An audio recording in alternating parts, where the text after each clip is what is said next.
सभी को जय सिया राम। हम लोग रामचरितमानस में लंका कांड में हैं और दोहा संख्या 32 तक पहुंच चुके हैं। रावण अंगद संवाद अपनी चरम सीमा पर पहुंच रहा है और आज हमें लगता है कि जिस प्रसंग को सुनने के हम लोग इतने दिन से इच्छुक हैं रावण अंगद संवाद में, और रावण के दरबार में अंगद का जो प्रतिक्रिया है, उनकी पराकाष्ठा राम भक्ति की और राम के प्रति उनके विश्वास की, वो शायद आज हम लोग वहां पर पहुंचने वाले हैं। तो समय न लेते हुए दोहा संख्या 32 का पाठ करके आगे बढ़ते हैं। तरह की पवन सुत कर गहे आनि धरे प्रभु पास, कौतुक देखहि भालु कपि दिनकर सरिस प्रकाश। मुकुट के बारे में बात हो रही है। उहा सकोपि दसानन सब सन कहत रिसाई, धरहु कपि धरि मारहु सुनि अंगद मुस्काई। क्रोध से भर करके जब रावण कहता है कि दौड़ो पकड़ो इस वानर को, पकड़ के मार डालो, तो अंगद ये सुन करके मुस्कुराने लगते हैं। आगे रावण कहता है, एहि विधि बेगी सुभट सब धावहु, खाहु भालू कपि जहां जहां पावहु। पहले तो पकड़ो, दरबार में खड़े हुए इस वानर को पकड़ो और मारो, और उसके बाद सारे योद्धा लोग शीघ्रता से दौड़ जाओ, यहाँ से दौड़ पड़ो। एहि विधि बेग सुभट सब धावो, और जहां कहीं भी किसी भालू और वानर को पाओ उसको खा जाओ, क्योंकि हमारा तो भोजन है। वो तब से कह रहा है। अब देखिए भोजन की बात चलेगी कि राक्षस का भोजन क्या है और वानर का भोजन क्या है। प्रकृति ऐसे ही चलती है ना कि वही बीज फल पैदा करता है, हम फल को खा जाते हैं और फिर उसका बीज फेंक देते हैं, और फिर उस बीज से कितना छोटा बीज होता है और कितना बड़ा वृक्ष। एक फल का एक बीज असंख्य बीजों के जन्म का कारण बनता है। तो ये परमात्मा का वही स्वरूप समझने के लिए कि उनका जो चेतना स्वरूप हमारे भीतर आता है वो क्यों नहीं प्रकट हो सकता है असंख्य चीजों में, जब एक अदना सा बीज इस सृष्टि का ये हैसियत रखता है। तो मरकटहीन करहु मही जाई, जियत धरहु तापस दो भाई। इस धरा को मरकट विहीन कर दो, वानर विहीन कर दो, वानर नाम की स्पीशीज को विलुप्त कर दो इस धरती से, और जीते हुए दोनों भाइयों को कहते ना जिंदा पकड़कर मेरे सामने प्रस्तुत किया जाए। तो जिंदा दोनों तपस्वी भाइयों को पकड़ो जाकर के। पुनि सकोप बोले जुब राजा, गाल बजावत तो ही न लाजा। तब क्रोध में भर के युवराज अंगद बोलते हैं कि तुमको गाल बजाते मतलब इतनी अपनी बड़ाई हाँकते हुए लाज नहीं आती है। मरुगर काट नीलज कुल घाती, बल बिलोक बिहरत नहीं छाती। तुम अपना गला काट के अपने को मार लो, शीश तो बहुत चढ़ाए हैं, अब वही गले को यहाँ से काटो और मर जाओ तुम जाकर के। अब की आत्महत्या करने के लिए गला काट लो, क्योंकि मेरा बल देख के अभी तुम्हारी छाती फटी नहीं, एक मैंने खाली धरती पे मुक्का मारा है और तुम्हारे सारे सभासद गिर गए हैं और तुम डावाडोल हो गए हो, तुम्हारे मुकुट गिर गए हैं। तो ये देख के तुम्हारी छाती फटी नहीं है अभी। रे त्रिय चोर कुमारक गामी, खलमल राशि मंद मति कामी। हे स्त्री चोर और कुमार्ग पर चलने वाले, खलमल दुष्ट और मैल से भरी हुई, जो तुम्हारी कामनाओं से भरी हुई कामी बुद्धि है, जो सदा कामी पुरुष के जो विचार होते हैं वही तुम्हारे भीतर आते रहते हैं, उसकी राशि है तुम्हारी बुद्धि। सन्यपात जलपसी दुर्बाधा, भैसी काल बस खल मनु ज्यादा। अभी मेरा खाली मुष्टिका प्रहार का बल देख करके तुम इस प्रकार अगर दुर्वचन बक रहे हो, अभी भी बक बक कर रहे हो, तो निश्चय ही तुम सन्निपात में चले गए हो, ज्वर की उस अवस्था में चले गए हो जहां जाके मनुष्य कुछ भी बकता है उसका अपनी बुद्धि और जुबान पर कोई तारतम्य नहीं रह जाता है। भैसी काल बस खल मन जाता है। रे दुष्ट, तुम निश्चय ही काल के वशीभूत हो चुके हो।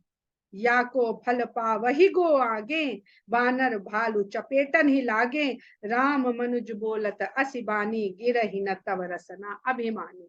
इसका फल तुम आगे भविष्य में निश्चय ही पाओगे। यही बानर और भालू जिनके लिए तुम कह रहे हो खाओ भालू कभी जहां जहां पाओ, यही बानर और भालुओं की चपेट में जब तुम आओगे और राम मनुज बोलत ऐसी बानी, तब तुम इसका फल पाओगे जो तुम अभी भी समझ नहीं रहे हो और इस प्रकार का दुर्वाद कर रहे हो। क्योंकि राम को मनुष्य बोलते हुए तुम्हारी वाणी जब राम को मनुष्य कह रही है तो तुम्हारी जीभ जिह्वा रसना जो सभी रसों को लेती है, जो सभी रसों को लेती है, उस जिह्वा पे राम के नाम का मणिदीपक धरने की बात तुलसीदास जी कहते हैं। तो वो रस लेने के बजाय तुम्हारी जीभ गिर नहीं जाती है जब तुम राम को केवल मनुष्य। देखिए बहुत कम जगह आपने इस प्रसंग में रावण के मुख से राम का नाम सुना होगा। वो तपस्वी कह रहा है, कुछ और कह रहा है, क्योंकि राम कह देगा तो वैसे ही मुक्ति मिल जाएगी। वो कहता है जियत धरहु तापस दो भाई, ये ढूंढने का विषय है अंगद और रावण संवाद में कि क्या रावण ने कहीं पर राम को राम कहकर संबोधित किया है, जबकि वो कह रहे हैं राम मनुज बोलत असी बानी, गिरहि न तव रसना अभिमानी, गिरिहि रसना संशय नाही, गिसिरन समेत सम महिमा। तुम्हारी वो जिह्वा गिरेगी इसमें कोई संशय नहीं है। जब तुम्हारे सिर कट कट करके युद्ध भूमि में गिरेंगे तो उस धरती पर उन सिरों के साथ निश्चय ही वह जिह्वा भी उसी गति को प्राप्त होगी। सोनर क्यों दस्कंद बाली बंध्यो जही एक सर, बीसहु लोचन अंध धिग तब जन्म को बुझाती जा। वह भला हे दस्कंद, हे रावण, क्या वह मनुष्य हो सकता है जिसने केवल एक बाण से बाली का वध कर दिया हो? निश्चय ही तुम एक बुरी जाति में जन्म लेने वाले जड़ बुद्धि के जीव हो और 20 आंखों के होते हुए भी तुम अंधे हो। तब सोनित की प्यास तृषित राम सायक निकर तजो तो हिते ही त्रास कटु जलपक निशिचर। रामचंद्र जी के जो बाण हैं वो प्यासे ही ना रह जाएं, तुम्हारे रक्त में डूबे बिना, ये सोचकर ए नीच राक्षस मैं तुम्हारा वध नहीं करूंगा। कि अगर मैं मार दूंगा तो रामचंद्र जी के जो बाण हैं जो तुम्हारे रक्त से प्यास बुझाने को बैठे हुए हैं वो प्यासे रह जाएंगे। मैं तब दसन तोरी बेलायक आयस मोहि न दीन रघुनायक। मैं तुम्हारे दांत तोड़ने में पूरी तरह से सक्षम हूं पर रघुनायक ने मुझे इसकी आज्ञा नहीं। तो देखिए राम के जो दूत हैं वो उतना ही काम करेंगे जितना उनको कहा गया है। अब अगर हनुमान जी को रामचंद्र जी ने ये आज्ञा नहीं दी थी कि जाओ सीता जी का पता लगा के जिसने उसको वहां पे बंद करके रखा है उसको तहस नहस कराओ और आग लगा दो जाके वहां पे, तब निश्चय राम हनुमान जी ये करके आते, या उनके पुत्र का वध कराओ, जिसको मार सको मारो। तभी जब हनुमान जी लौटे और हनुमान जी ने पूछा कि भाई बताओ किस तरह से तुमने लंका जलाई, तो हनुमान जी कह सकते थे ना कि अरे प्रभु आपने तो इतने काम के लिए भेजा था पर मैं क्या बताऊं, मैं तो ये कराया, मैं तो वो कराया, मैं तो लंका में आग भी लगा दी और सब तहलका मचा दिया वहां पे। हनुमान जी कहते हैं कि शाखा मृग की बड़ी मनुसाई शाखा ते शाखा जाए। मैंने कहा किया जो ये करता, ये भगवान भी चेक कर रहे हैं कि देखें एक अचीवमेंट पा करके कर्ता भाव तो नहीं बढ़ गया हनुमान का। तो कर्ता भाव चेक करते हैं भगवान। हम कर्ता भाव से मुक्त रहते तो वही जब हनुमान जी ने नहीं कहा, कर आए तो भी नहीं स्वीकार किया, अर्थात उन्होंने राम की आज्ञा से अलग कुछ नहीं किया, जो किया रावण ने खुद आग लगाई। आयस मोहि दीन रघुनायक अस ऋषि होती दसों मुख तोरो लंका गही समुद्र मह बोरो। हालांकि तेरी बातों से तेरे व्यवहार से गुस्सा तो मुझे इतना आ रहा है कि तेरे दसों के दसों मुखों को तोड़ दूं और तेरी लंका को उठा के समुद्र में डुबो दूं। वो तो आग लगा गए थे, मैं तो डुबो ही दूं उसमें। गूलरी फल समान तव लंका बसहु मध्य तुम जंतु असंका, मैं बानर फल खात न बारा आयसु दीन राम उदारा। भोजन की बात हमने कही थी ना, भोजन की बात, जैसी बात, बहस हमेशा ऐसे करनी चाहिए जिस बिंदु पे बात कही जाए उसी बिंदु पर तर्क देना चाहिए। कभी लोग कहते हैं ना, अरे तुमसे बहस कौन करे, तुम तो कुतर्क करते हो, कुतर्की हो तुम। पर यहाँ कुतर्क नहीं हो रहा। रावण ने कहा कि खाहु भालु कपि जहां जहां पाओ। राक्षसों को आज्ञा दी कि जहां जहां पाओ इन भालू और बानरों को खा जाओ। तो कहते हैं, गूलरि फल समान तव लंका बसहु मध्य तुम जंतु असंका, मैं बानर फल खात न बारा आय सुदीन न राम। तुम हम बानर और भालू को क्या खाओगे, हम तुमको गूलर के फल की भांति खा जाएंगे। क्यों? क्योंकि तुम गूलर फल, तुम्हारी लंका गूलर के उस फल के समान है जिसके भीतर जो जंतु रहता है ना, गूलर के फल के भीतर, वो सोचता है इतनी ही बड़ी दुनिया है, उसके लिए वहां पोषण है, बढ़िया खा रहा है और वही जीवन अपना निश्चिंत होके बिता रहा है, बिल्कुल आशंका रहित होके वहां पे रह रहा है वो। बसहु मध्य तुम जंतु असंका, और मैं बानर फल खात न बारा, मैं तो वानर हूं, मुझे फल खाने में कितनी देर लगती, ये तोड़ा झपट्टा मारा और खा गया, मुझे देर नहीं लगती फल को खाने में।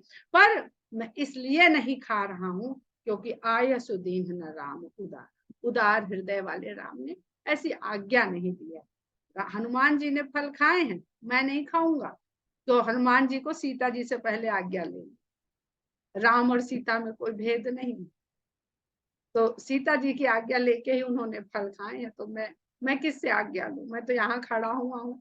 इसलिए मैं अब बहुत पराकाष्ठा है अंगद भक्ति रूपी विश्वास की। मेरा मानना है कि हनुमान जी यदि भक्ति हैं तो अंगद इस कथा में विश्वास के प्रति।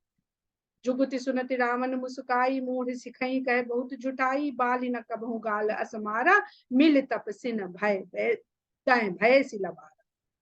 जब अंगद की इस तरह की बात सुनी कि ये युक्ति बता रहा है कि किस तरह से ये पूरी लंका को गूलर के फल की बात दिखा सकता है, मेरे 10 मुख को तोड़कर और मेरी लंका को समुद्र में डुबा सकता है, पूरी लंका को गूलर के फल की भांति खा सकता है, तो सुन करके मूढ़ सिकही कही बहुत झुटाई। कहता है, अरे मूर्ख, तुम्हें बहुत झूठ मूठ हाँकना तुम्हें भी बहुत आता है, बाली ने तो कभी इस तरह से अपनी बड़बत्ती नहीं हाँकी। हाँ, लगता है ये तपस्वियों की संगत में रह के तुम्हें इस तरह बड़ी बड़ी हाँकना आ गया है।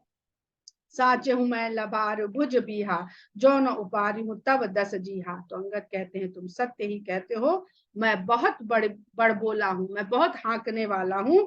जो न उपारी हूं तब 10 जीहा, यदि मैंने तुम्हारी 10 जिह्वाएं नहीं उखाड़ दी, समुझ राम प्रताप कपि कोपा, सभा मांझ पन करी पद रोपा। समुझ राम प्रताप कपि कोपा, राम के क्रोध रूपी प्रताप का क्या फल होगा इसको समझते हुए, अपना बल दिखाने को नहीं। समुझ राम प्रताप कपि कोपा, कि ये समझने में तो आ नहीं रही है इसकी बात, तो इसका परिणाम राम के क्रोध रूप में ही होगा। तो समुझ राम प्रताप कपि कोपा, सभा मांझ पन करि पद रोपा। सभा के मध्य में अंगद जी ने अपना पैर रोपित कर दिया। अब जो जाने वो राम जी जाने, मैं कुछ कर नहीं रहा हूं। और जो बात अंगद जी कहने जा रहे हैं बहुत बड़ी बात है। ये बात अंगद नहीं कह रहे हैं, क्योंकि समुझ राम प्रताप, ये बात राम का प्रताप अंगद के मुख से बोल रहा है, क्योंकि राम ने ये आज्ञा भी, ये इतनी अथॉरिटी अंगद को दी नहीं थी।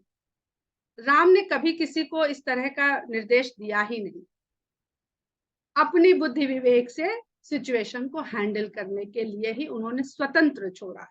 तो जो मम चरण सकसि सठ टारी, फिर ही राम सीता मैं हारी। अब मैं हारी, अंगद कौन होते हैं ये कहने वाले कि फिर ही राम, राम लौट जाएंगे, सीता मैं हारी। मैं मान लूंगा कि सीता को हार गए हैं हम लोग और राम लौट जाएंगे। जो मम चरण सकसि सठ टारी, तुम में से अगर किसी भी दुष्ट ने मेरे चरण को यहां से टाल भी दिया, खिसका भी दिया, तो राम सीता को लिए बिना लौट जाएंगे सीता को हारा हुआ, कि वो हम लोग हार गए सीता। ये अंगद का वचन किसके बल से अंगद कह रहे हैं? समुझ राम प्रताप कपि कोपा। सुनहु सुभट सब कहे दस सीसा, पद गई धरई धरनी पछारहूं कीसा। इतना सुनते ही रावण ने अपने सभी योद्धाओं को ललकार दिया और कहा, पद गई धरनी पछारहूं कीसा, इसके पैर को पकड़ कर इसको पछाड़ दो, गिरा दो पछाड़ के, इसमें कौन सी बड़ी बात है? मैंने तो इस भुजबल से कैलाश पर्वत उठा लिया है। भक्ति के द्वारा अपने भीतर अहंकार को पाल लेना सहज है, पर किसी भक्त को वहां से डिगा पाना बहुत मुश्किल है, अगर वो सच्चा भक्त। तो ये भक्त का समर्पण भाव, भक्त का अपने ईश्वर के प्रति विश्वास, और दूसरा भक्त जो रावण है उसका उस भक्ति के कारण अहंकार, ये दोनों की तुलना है। कि अहंकार आप बढ़ा सकते हो जितना चाहे अपना, लेकिन दूसरे के विश्वास को डिगाना आपके वश की बात नहीं है, यदि उसका विश्वास अपने स्वामी पर अडिग अटल है तो। अगर डिगा देता है तो ये कमी उस भक्त कि उसका विश्वास ही नहीं ऐसा था। जो कहे ना, कन्वर्ट हो जाते हैं लोग, धर्म परिवर्तन कर लेते हैं। कैसे कर लेते हैं? विश्वास नहीं, जो चाहे उनको कन्विंस कर लेता है। इंद्रजीत आदि बलवाना, हर्ष उठे जहां तहां भटनाना। इंद्रजीत आदि अनेक बलवान जो जहां जहां बैठे थे, वो हर्ष के साथ उठ गए कि आज तो रावण की नजरों में अपने भुजबल का, पराक्रम का दिखाने का बढ़िया अवसर है। झपटे ही करी बल विपुल उपाई, पद न टरई बैठे ही सिर उनाई। झपट कर उठते हैं, बल लगाते हैं, बहुत बल लगाते हैं, लेकिन पद न टरई, पद टलता नहीं है, बैठे ही सिर उनाई, और शीर्ष झुका के बैठ जाते हैं। ये अगर दृश्य याद करिए तो ये धनुष भंग के समय का दृश्य उपस्थित हो रहा है। टरई न शंभु सरासन कैसे, कामी वचन सती मनु जैसे। वही स्थिति है। वहां पर कामनाओं से भरे हुए आए थे सीता को वरण करने के लिए, और यहाँ पर बल के अहंकार से भरे हुए लोग बैठे हैं। पुनि उठ झपटे ही सुर आराती, टरई न कीस चरण एहि भांति। पुरुष कुजोगी जिमि उर्गारी, मोह बिटप नहीं सकई पारी। फिर दूसरे सुर आराती, देवताओं को आर्त देने वाले यानी राक्षस उठते हैं, झपट कर उठते हैं। टरई न कीस चरण ही भांति, लेकिन वानर का चरण इस प्रकार नहीं टलता है जैसे पुरुष कुजोगी जिमि उर्गारी, जैसे कुयोगी। एक तो होते हैं योगी और एक कुजोगी। योगी परमात्मा से योग करने के लिए अपना जीवन लगाते हैं, और कुजोगी विषय कामना से जुड़ने के लिए, पाने के लिए अपना जीवन लगाते हैं। तो उस प्रकार नहीं चरण टलता है जैसे कुजोगी विषय कामनाओं के मार्ग पे चलने वाले मनुष्य के भीतर से मोह बिटप नहीं सके। मोह रूपी वृक्ष उखड़ता नहीं, उसकी जड़ वहां बनी रहती। अब अगर हम लोग इस पर ही खाली तुलनात्मक अध्ययन करें ना, कि टरई न शंभु सरासन कैसे, कामी बचन सती मनु जैसे, और पुरुष कुजोगी जिम तरई न कीस चरण ही भांति, पुरुष कुजोगी जिमि उर्गारी, मोह बिटप नहीं सकई उपारी। तो अपने आप में ये शंकर और राम किस चीज से संसार में मुक्ति प्रदान करते हैं? शंकर ने कामदेव को भस्म किया था, तो कामी वचन सती मनु जैसे। तो अगर कामनाओं को, काम रूपी कामना को हमें जीतना है तो हमारे सहायक शंभु होंगे, और अगर अहंकार रूपी विषय से हमें मुक्ति, बल उससे हमें मुक्ति पानी है, तो राम के प्रति विश्वास अंगद की तरह से। कोटिन मेघनाद सम सुबड उठे हरसाई, झपटई टरई न कपि चरण पुन बैठे सिरनाई। भूमि न छाड़त कपि चरण, देखत रिपु मद भाग, कोट विघ्न ते संत कर, मन जिम नीति न त्याग।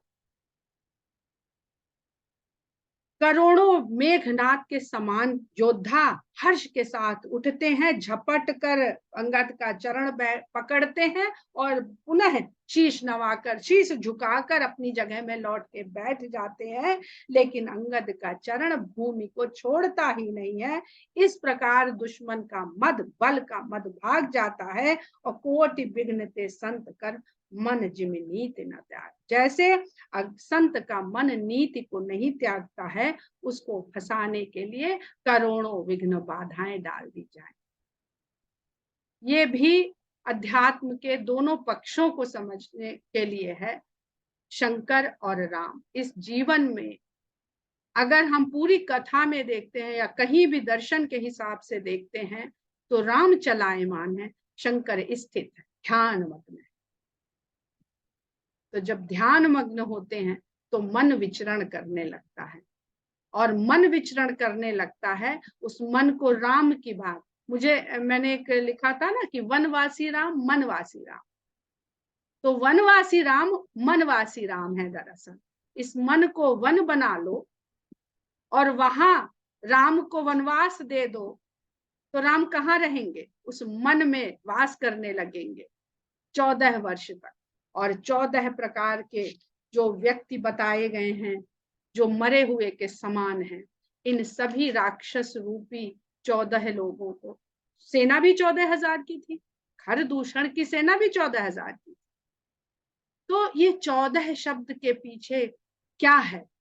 वो सब ये वनवासी राम मनवासी राम होके ये सभी 14 तरह के विषय कामासक्त पुरुष, जो विचार रूपी पुरुष हमारे मन में रहते हैं, उनको अपने बाण के द्वारा नष्ट कर देंगे। और कोटि विघ्नते, जब वो ही नष्ट कर देंगे केवल एक राम का नाम, तो कोटि विघ्नते संत कर मन जिम नीति न त्याग। संतों का मन नीति का त्याग नहीं करता है। कपि बल देखि सकल ही हारे, उठा आप कपि के परचारे। कपि का बल देख करके सभी ने हृदय से उसके आगे अपनी हार मान ली। तब ललकारने के कारण रावण वहां से स्वयं उठा और गहत चरण कह बाली कुमारा मम पद कहे तो। ये पूरा प्रसंग पढ़ते हुए आंसू निकल आते, विश्वास और प्रेम और निष्ठा को महसूस करके। जैसे ही वो बाली कुमार के चरण पकड़, अब देखिए बाली कुमारा लिख रहे हैं तुलसीदास जी, वही बाल जिसने रावण के बल के घमंड को चूर चूर किया था, उसी का पुत्र आज उसको क्या शिक्षा दे रहा है कि गहत चरण कह बाली कुमारा मम पद गहे न तोर उबारा। मेरा चरण पकड़ने से तुम्हारा उद्धार नहीं होगा। वो रावण जो राम के आगे झुकने को तैयार नहीं है, वो आ गया अंगद के आगे, झुक भी गया और चरण पकड़ने वाला है। कहसी न राम चरण सठ जाई, सुनत फिरा मन अति सकुचाई। जाकर के हे मूर्ख, जाकर के राम के चरण क्यों नहीं पकड़ते हो? सुनत फिरा मन अति सकुचाई। तब उसे बोध हुआ, अरे मैं ये क्या करने जा रहा हूँ, मैं एक वानर के चरण पकड़ने जा रहा हूँ। और सुनते ही वो वहां से लौट पड़ा और संकोच के कारण लौट पड़ा। भयउ तेज हत श्री सब गई, तेज विहीन हो गया, चेहरे की श्री चली गई। मध्य दिवस जिम शशि सोहाई, और अपने ही दरबार में रावण इस प्रकार फीका हो गया जैसे भरी दोपहरी में चंद्रमा निकले तो उसका तेज और प्रकाश बिल्कुल श्रीहीन होता है। सिंहासन बैठे उसिर नाई, मानहु संपत्ति सकल गवाई। सिंहासन पर जाकर के इस प्रकार बैठ जाता है जैसे अभी अभी पूरी संपत्ति लुटा कर आया। जगदात्मा प्राणपति रामा, तासु विमुख किम लह दुष्टा।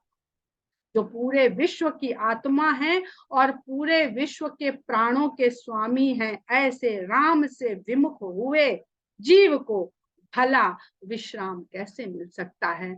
भले वो सोने की लंका में, सोने के सिंहासन में, सोने के मुकुट को धारण करके बैठा हुआ, तो शांति विश्राम स्वर्ण में नहीं है। उमा राम की भ्रुकुटी बिलासा होई, विश्व पुनि नावई नासा। शंकर भगवान आ गए। इतना बड़ा प्रसंग कहने के लिए संवाद केवल शिव और पार्वती ही कर सकते हैं।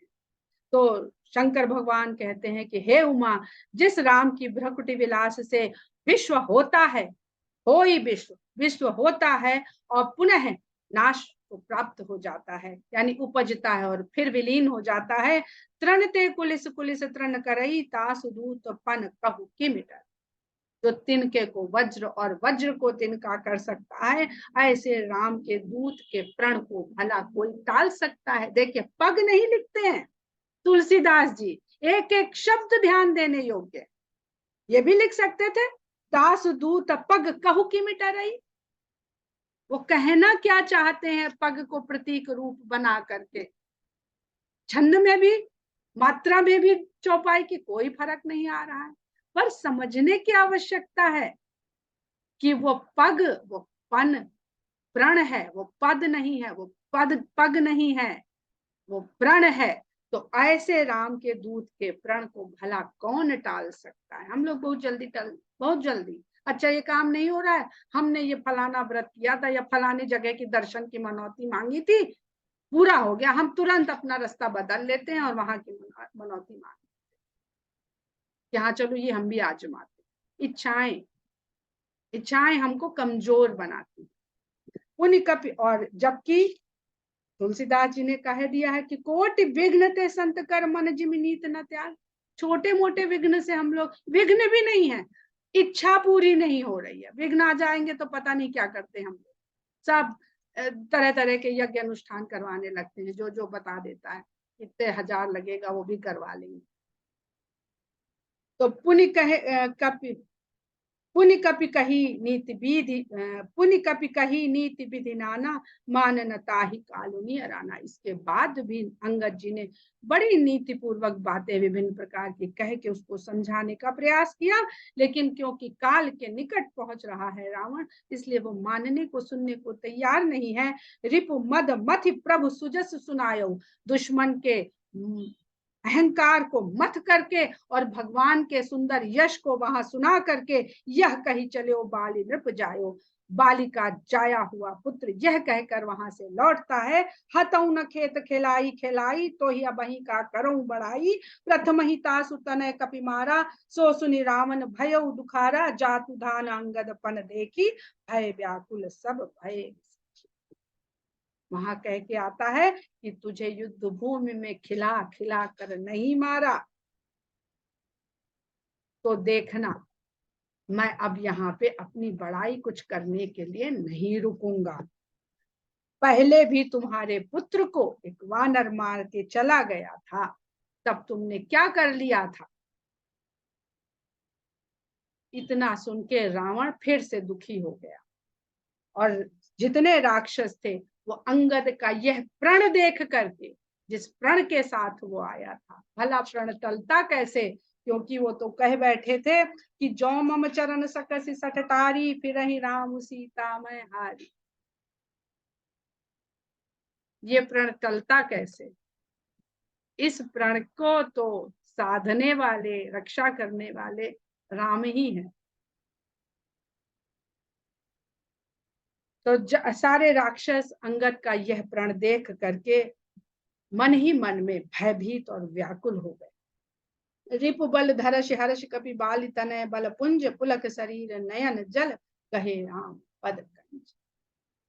इस प्रकार रिपु बल धरश, रिपु के बल का मर्दन करके और हर्ष के साथ बालिका, बल का पुंज बालिका पुत्र, पुलकित शरीर और नयनों में भावावेश का जल लेकर के आया और राम के चरण कमलों को पकड़ ली। बहुत सुंदर प्रसंग है और बड़े उचित समय के साथ आज प्रसंग यहाँ पूरा हो रहा है कि सांझ जानी दस कंधर भवन गयो बिलखाई मंदोदरी राम नहीं बहु कहा। इसके आगे की कथा हम लोग कल सुनेंगे।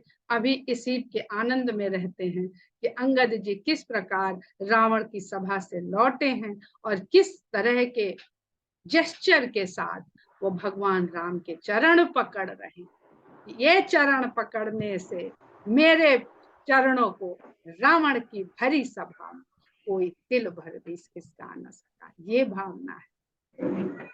जय सिया राम। जय